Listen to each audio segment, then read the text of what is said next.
Venez. C'est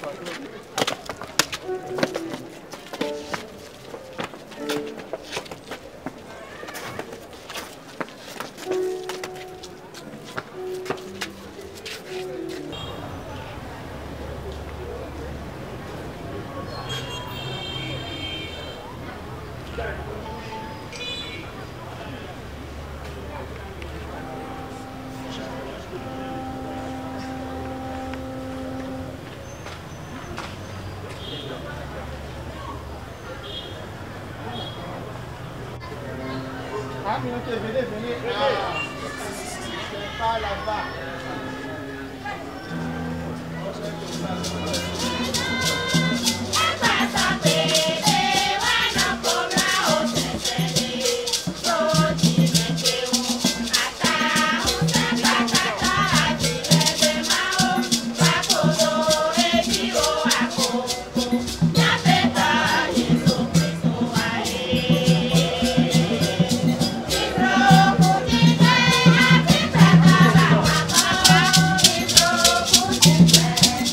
Oh,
que Lazare était mort, se rendit en sa maison et devant sa tombe.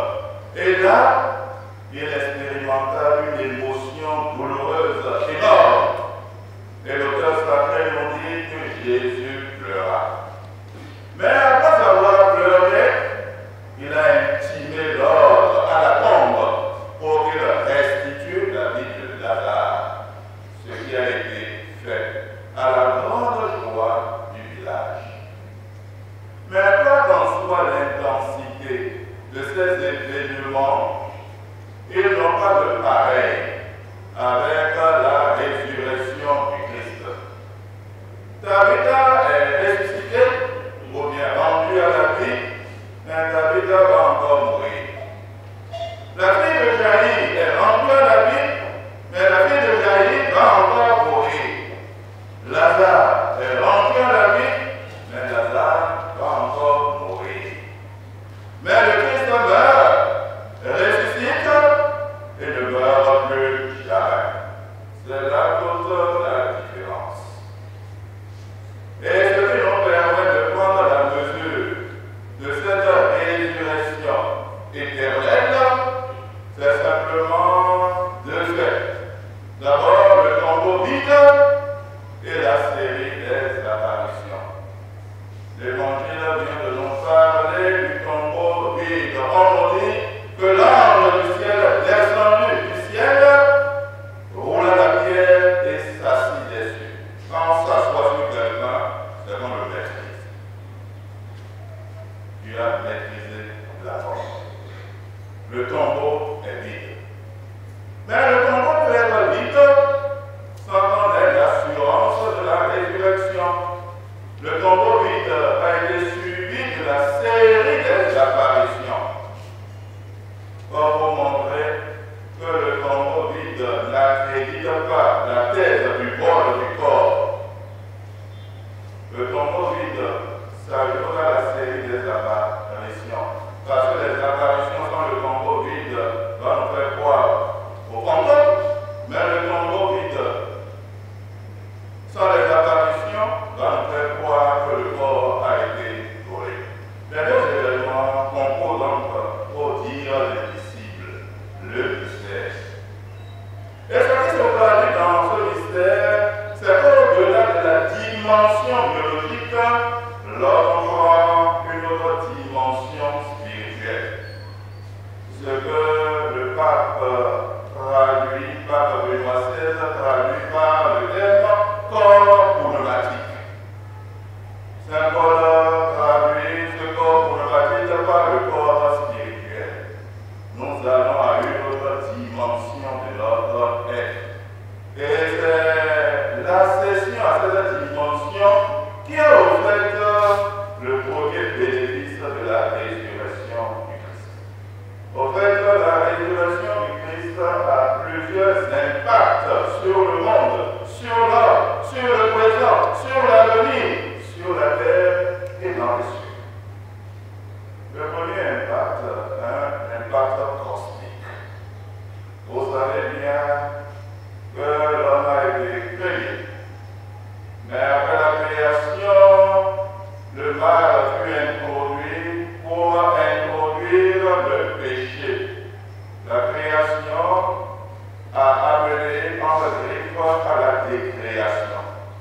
Le Christ mourant exalte notre création et lui donne un influx nouveau. C'est comme ce qui s'est passé à la création avant le péché originel. Adam vient de la terre. Adam à la terre fut mélangé et l'Esprit du Seigneur est tombé sur elle et la terre est devenue un être vivant. À travers la résurrection, c'est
l'amour sur la reine et nous donne des vitalités nouvelles pour faire de chacune de nos vies une ascension vers les hauteurs.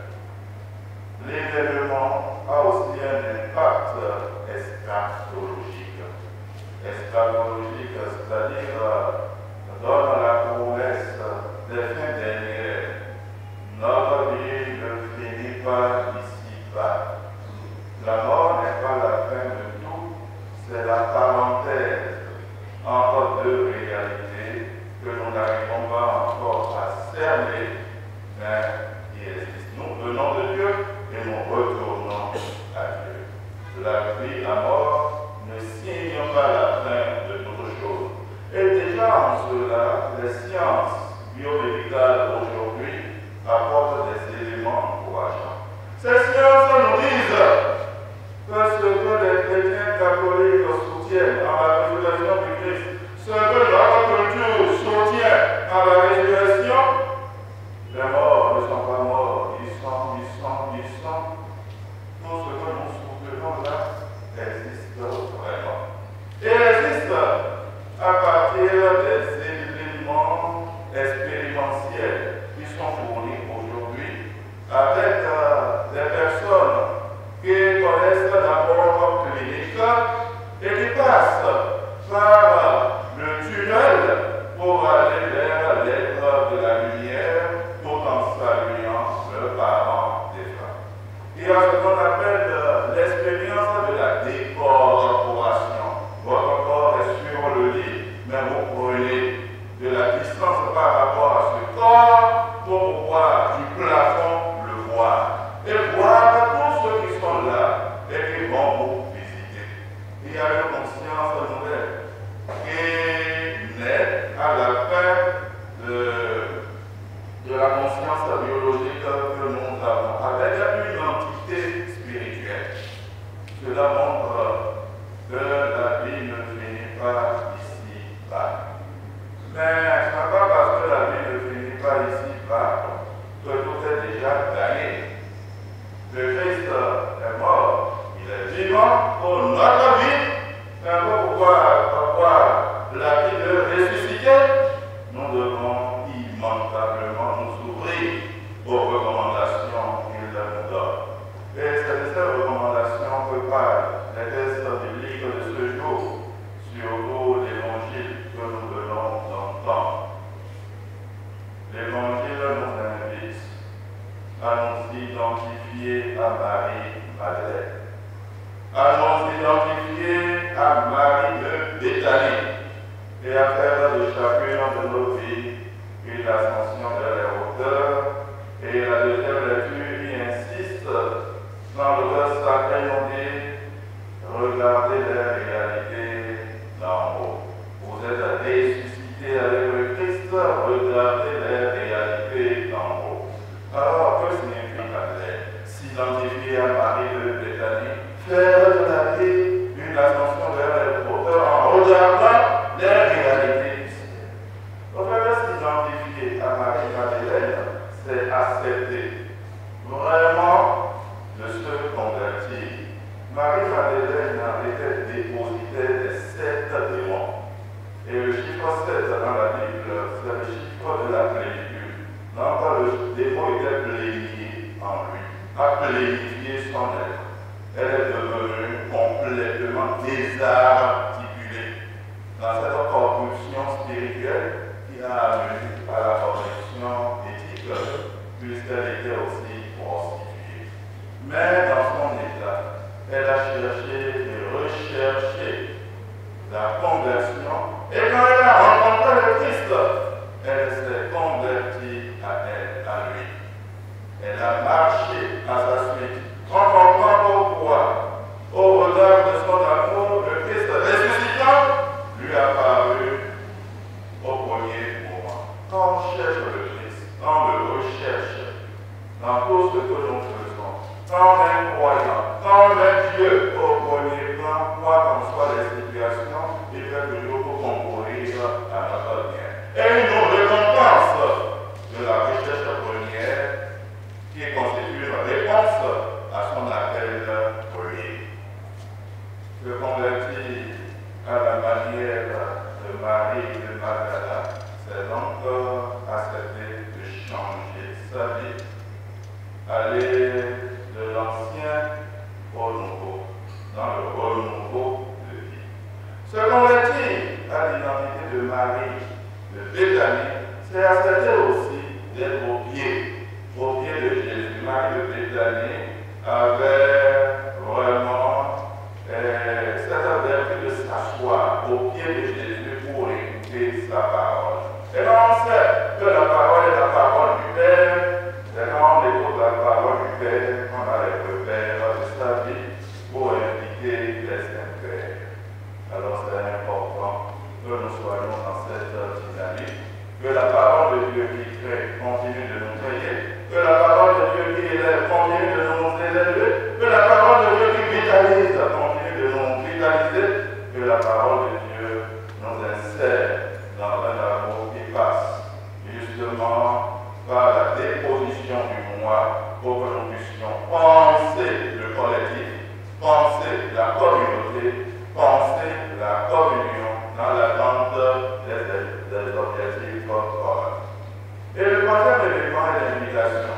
Après justement de la vie ascension vers les hauteurs, en regardant les réalités d'en haut. Regarder les réalités d'en haut, c'est cultiver les vertus qui élèvent. Regarder les réalités d'en haut, c'est regarder le Christ qui est venu d'en haut. C'est regarder Dieu qui est venu d'en haut. Regarder les réalités d'en haut, c'est cultiver sa foi pour en faire le moteur du développement. Mais regarder les réalités d'en haut ne consiste pas simplement à regarder le ciel dans l'oubli de la terre. Parce que la terre est pour nous aujourd'hui. Et c'est dans cette terre que Dieu nous ensemence pour que nous puissions réaliser notre responsabilité à la louange de sa gloire. Personne, aucun de nous n'est un aventurier sur la terre, un vil aventurier sur la terre. Nous venons parce que nous avons un appel. Et nous ne recevons pas l'appel seul, nous recevons l'appel avec les autres. Et nous ne répondons pas seuls, nous répondons avec les autres. La réponse devient alors une co-réponse, pour une co-responsabilité en vue de réaliser les objectifs du développement. Et c'est ici le lieu et le moment de vous ramener à cette réalité en ce jour où vous fêtez célébrer votre fête identitaire, la fête identitaire des populations autour du lac Aïmé et de Sèche-Chevaux. J'ai bien dit. Le lac Aïmé, pour moi, c'est d'abord un cadre pittoresque. Le lac Aïmé, c'est un cadre spirituel. Le lac Aïmé, c'est un cadre nutritionnel. Le lac Aïmé, c'est un cadre commercial. Le lac Aïmé, c'est un cadre identitaire. Je dirais que le lac Aïmé est un cadre pittoresque parce que ce lac-là respire beauté. Et on ne peut pas le voir sans être porté par l'admiration. Et cette admiration qui élève l'esprit, élève en même temps l'âme vers le Seigneur pour que nous puissions lui rendre grâce de ce beau cadre que nous avons reçu. J'en ai pris la mesure encore l'autre fois, quand à 4 pas, si je n'étais à 4 pas, je regardais avec un regard panoramique tous ces éléments. C'est beau. Cette beauté psychologique, cette beauté physique transpire une beauté spirituelle parce que le lac dit Dieu. En partie, c'est pourquoi j'ai dit que c'est un cadre spirituel. Et en cela, je rejoins le sort et la nature proclame la gloire de Dieu et l'œuvre de ses mains, le firmament l'avance. Pittoresque, dimension spirituelle, dimension nutritionnelle, parce que le Seigneur nous a donné ce cadre avec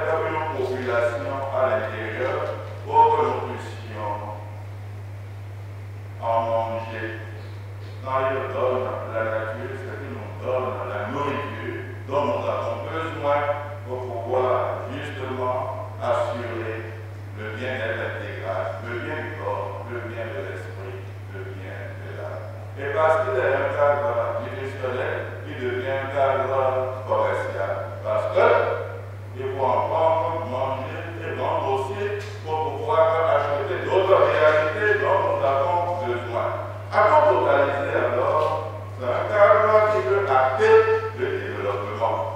Et le développement durable. Mais pour ce développement advienne, on a besoin des fils et filles de ces contrées ont besoin d'admirer cela, de respecter cela, de défendre cela, de nourrir cela avant que le lac nous nourrisse. Et en cela, selon moi, le lieu de regarder le pouvoir politique pour pouvoir remercier de tout ce qui a été fait dans le passé, de ce qui se fera encore dans le présent, dans la perspective du futur. Mais si l'État fait et que vous ne répondez pas, n'encouragez pas l'État, les objectifs ne seront pas atteints. Alors que de part et d'autre, la main tendue reçoive la main donnée pour que nous puissions, comme le dit Antoine de Saint-Exupéry, regarder dans la même direction.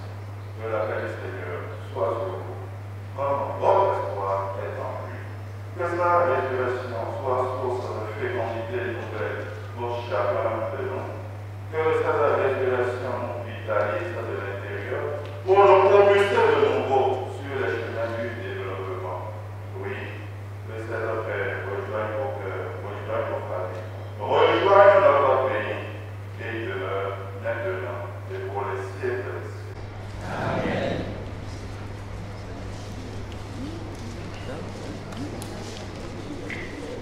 Célébrant l'Eucharistie, autorité politico-administrative du Bénin, à vos rangs, grade et qualité, je voudrais tout d'abord, au nom du bureau exécutif national qui vient d'être élu à notre dernier congrès et au nom des populations des 16 arrondissements du lac Aémé et ses jumeaux, vous dire merci. Merci tout d'abord au vicaire général. Je voudrais rappeler qu'il y a 2 semaines, lorsque nous avons été reçus par l'archevêque Roger Moubegui et que nous lui avons demandé en moins d'1 an d'être encore cette fois-ci à Sèvres, il a senti en nous une petite déception lorsqu'il a dit qu'il avait un autre programme. Mais il nous a rassurés pour dire « Je vous enverrai un digne représentant ». Aujourd'hui, avec vos paroles très fortes sur notre lac Aémé, nous-mêmes nous ne savons pas que le lac avait ces multidimensions. Un lac touristique, lac spirituel, lac nutritionnel, lac commercial. Vous avez tout dit. Et dès à présent, je peux dire que vous demeurez déjà un digne représentant du lac. Les populations en sont très reconnaissantes. Quant aux autorités politico-administratives, en moins d'1 an, d'Agbanto ici, vous avez effectué 59 km x 2 pour venir célébrer la 59e édition de nos 10 ans. Ça, les populations vous remercient et vous en sont très reconnaissantes. Il ne peut pas y en avoir autrement parce que elles savent qu'il y a 2 dignes fils du lac. Je veux parler du président de la Cour suprême, Victor Adosso.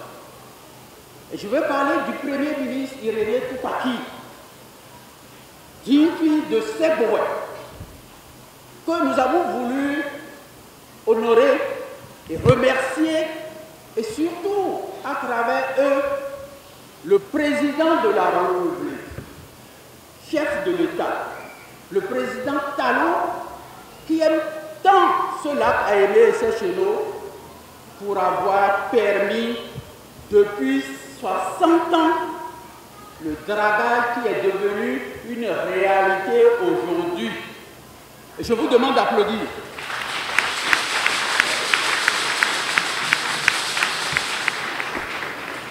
Ça fait bien 60 ans que cette population espérait ce dragage. Et je peux vous dire, avec le dragage pilote qui se fait aujourd'hui à Djondji Houkoun, il y a de l'espoir au niveau de cette population. Parce que, pas plus tard qu'il y a une semaine ou 2 semaines, les résultats qui nous sont envoyés sont très réconfortants. Et il a espéré que ce dragage se poursuive. Non seulement il se poursuivra, je veux dire aux représentants de l'archevêque qu'à travers ces fortes paroles, les populations du lac vous rassurent qu'elles font aussi une conversion, une reconversion.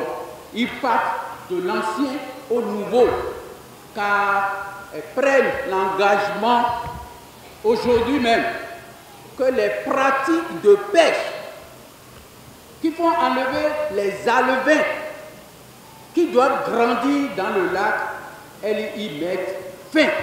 Applaudissez vous-même.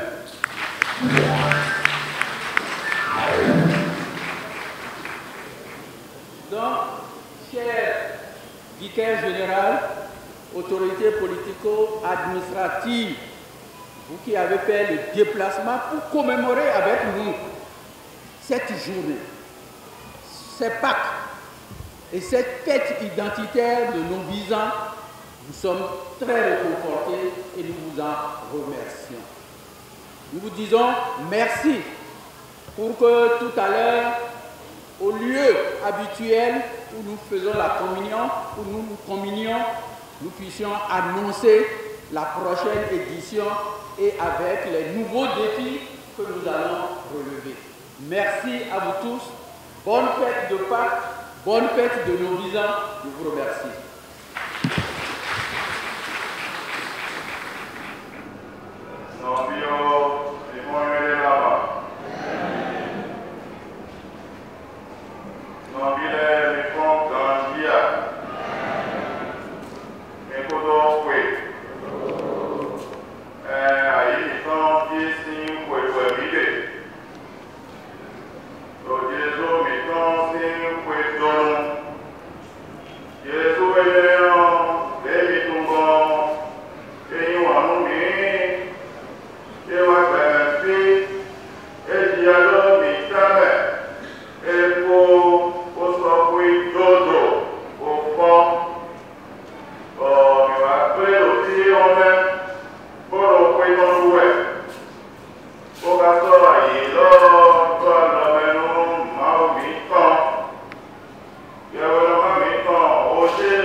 Total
Credo.